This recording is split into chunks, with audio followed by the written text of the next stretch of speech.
Chers amis, dans le cadre de notre vente Artes et Historia Russorum, qui aura lieu le 21 mai, j'ai l'honneur de vous présenter un exceptionnel ensemble de correspondances,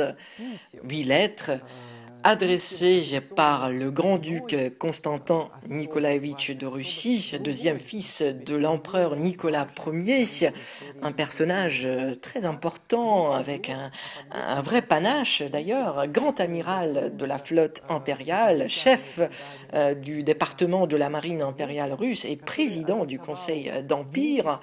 adressé à un autre personnage non moins illustre de l'histoire russe, au comte, ensuite prince, Michel Semyonovitch Vorontsov, maréchal et vice-roi du Caucase. À l'époque, il s'agit des années 1850, parce que la correspondance commence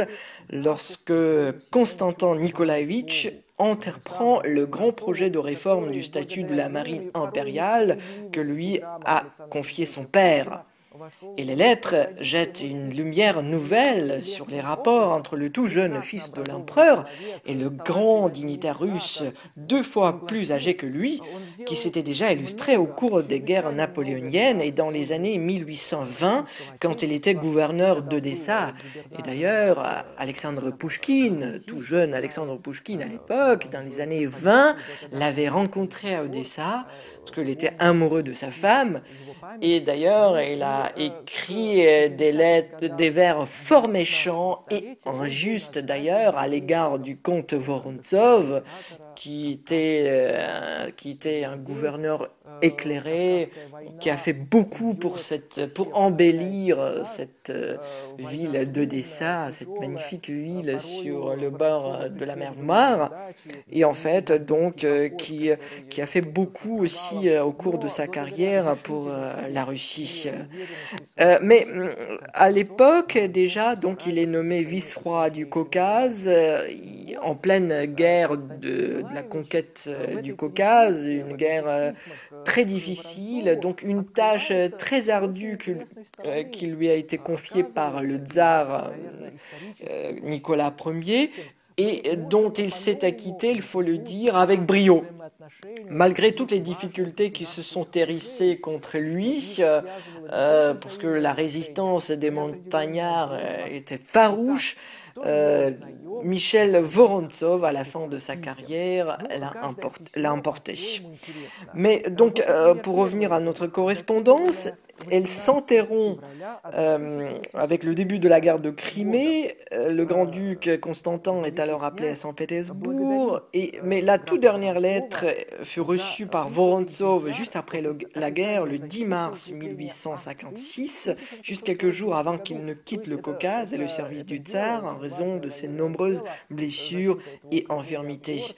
Donc, mais voyons de plus près de quelle lettre, de quelles idées, de quels faits il s'agit dans cette correspondance.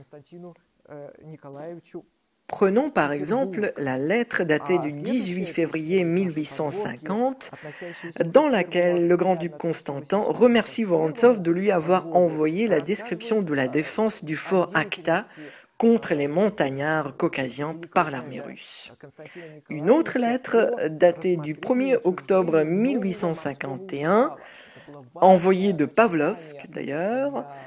fait part à Vorontsov des projets du grand-duc Constantin, du nouveau statut de la marine, et le grand-duc demande des nouvelles du Caucase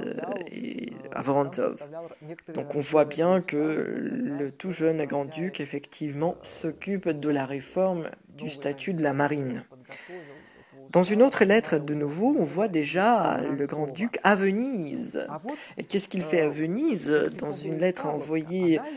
le 29 mars au 10 avril 1852, le grand-duc Constantin profitant donc de son séjour à Venise, étudie les fortifications de la ville et avec les officiers de la frégate Vladimir, établit la carte des profondeurs de la lagune vénitienne. Il demande aussi l'avis de Vorontsov sur ce sujet. Il est très intéressant d'ailleurs cette mention de la frégate Vladimir qui est devenue après très célèbre au cours de la guerre de Crimée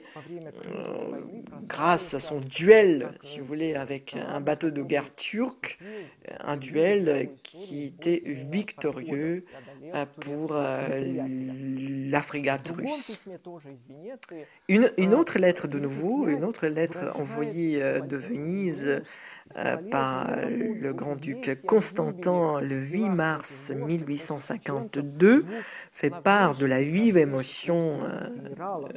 du grand-duc Constantin à la nouvelle de la mort des deux braves généraux russes, Sleptsov et Kroukovski, deux vrais héros de cette guerre qui étaient tués dans le combat contre les Tchétchènes. Après, on voit aussi des lettres où il y a toutes sortes de questions techniques abordées par Constantin, genre il remarque dans une lettre du 20 octobre 1852, il y a des remarques du grand-duc Constantin sur les projets de Vorontsov au Caucase.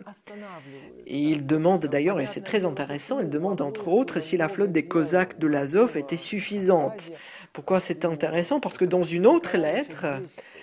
apparemment, il est resté sans nouvelles du comte et lui demande à nouveau cette question concernant les Cosaques de l'Azov. Après, il y a la guerre de Crimée qui s'éclate et la correspondance s'interrompt. Pour reprendre, il y a toute une seule lettre, la toute dernière lettre ici, datée du 7 mars 1856, dans laquelle le grand-duc, ayant appris le projet de Vorontsov d'affranchir de servage les familles des matelots blessés à la défense de Sébastopol, lui exprime sa reconnaissance. Voici donc cette belle correspondance sur deux illustres personnages qui, pour reprendre la fameuse formule d'Horace, se sont inscrits dans les pages de l'histoire russe non sine gloria.